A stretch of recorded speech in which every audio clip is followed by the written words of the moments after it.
দেশে ওসমান হাদির মতো শহীদ ওসমান হাদির মতো ব্যক্তিরা জন্মাবে না। শহীদ ওসমান হাদির মতো ব্যক্তিরা কেন জন্মাবে? তারা জানে যারা জন্মাবে শহীদ ওসমান হাদির মতো যে বলিষ্ঠ কণ্ঠে আওয়াজ তুলবে দেশের জন্য, মানুষের জন্য, তাদেরকে বেশি দিন টিকতে দেবে না। বেশি দিন টিকতে দেবে না। তাদেরকে মেরে ফেলা হবে। দেশের শত্রু আর বাইরের শত্রু। আমাদের ফরম শত্রু হলো ভারত, আর দেশের শত্রু হলো যারা ভারতের বন্ধু, যারা তাদের মানুষকে শোষণ করার জন্য ক্ষমতায় যায়, তারা মিলে ওসমান হাদির মতো ব্যক্তিদেরকে টিকিয়ে থাকতে দেবে না, তাদেরকে হত্যা করে ফেলবে। এই জন্য ওসমান হাদির মতো ব্যক্তিরা জন্মাবে না। আর যদি জন্মায়ও বলে কর্মে, তারা জানে তাদেরকে ওসমান হাদি যে দশা হবে ঠিক তাদেরকে একই দশা হবে। এই জন্য কখনো ওসমান হাদির মতো ব্যক্তি কেউ হতে চাইবে না। কে চাই ভাই? কে চাই নিজের জানটা দিতে? কে চাই? কেউ চাই না রে ভাই। প্রত্যেকেরই নিজের নিজের নিজের জানের প্রতি মায়া আছে, দরদ আছে। একজন শুধু নিজের জানের চাইতে দেশকে বেশি ভালোবাসছিল, সেটা হলো ওসমান হাদি। এখন ওসমান হাদির মতো ব্যক্তি হতে পারবেন আপনি, আর কেউ হতে চাইবেও না। কে চাই খাজানটা দিতে?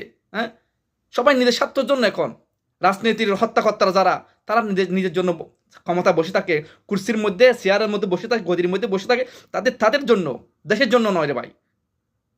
না হলে বর্তমান বলেন আগের বলেন, ক্ষমতাসীন গদিনীসীন ব্যক্তিদেরকে যদি কাউকে হত্যার হুমকি দেওয়া হয়, কারো পক্ষ থেকে যে হত্যার হুমকি দেওয়া হয়, সাথে সাথে সে পাতালপুরি থাকলেও ওখান থেকে খুঁজে বের করা হয়, খুঁজে বের করে তাদেরকে শাস্তি দেওয়া হয়।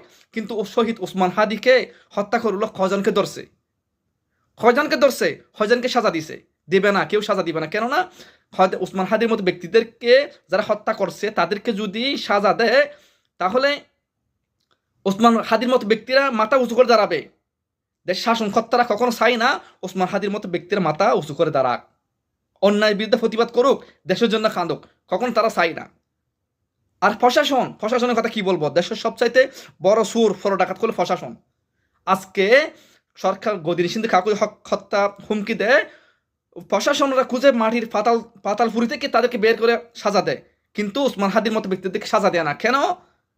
কারণ তাদের জন্য যে ছোটছাটটা যারা যদি তাদেরকে ধরে ফেলে, তাদের পকেট বাড়ি হবে না, তাদের পকেট গরম হবে না। ওই জন্য ওসমান হাদির মতো ব্যক্তিদেরকে কখনো বাংলার বুকেতে জন্মাবে না, বাংলাদেশের বুকে জন্মাবে না। জন্মালেও তাদেরকে বেশি দিন বাঁচিয়ে রাখা হবে না। গদিনীসীন এবং ক্ষমতাসীন ব্যক্তিরা এবং বাংলাদেশের প্রশাসন, তারা হলো 1 নম্বর ক্রিমিনাল, 1 নম্বর অপরাধ হলো তারা। পরিশেষে মহান আল্লাহ পাকের কাছে ওসমান হাদির মতো ব্যক্তিদের যেন হাজার হাজার মায়ের গর্ভে জন্মায়, এই দোয়া করে আজকে বিশেষ। আসসালামু আলাইকুম রহমতুল্লাহ।